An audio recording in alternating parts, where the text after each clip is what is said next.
মাই আমার করে পাশের বাড়ি কাম, আর আমি মার ছেলে হইয়া বাহাদুরি করি। কিন্তু এইটা কিন্তু ঠিক না ভাই।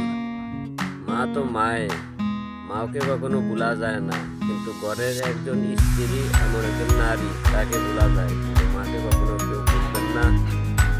আমি আপনাদের হাতেও ধরি, পায়ে ধরি। কারণ মা এমন একটা জিনিস যে আমিও ছোট ছিলাম, আমার মা পাশের বাড়ি কাজ করিয়া আমারে লালন পালন করিয়া খাওয়াইয়া এত বড় করছে। আজকে এতটুকু তো আপনাদের মাঝে এতটুকু তো আগিয়ে যাইতে পারি আপনাদের ভালোবাসায়, দোয়ায়। আজকে এতটুকু তো আমি এগিয়ে গেছি।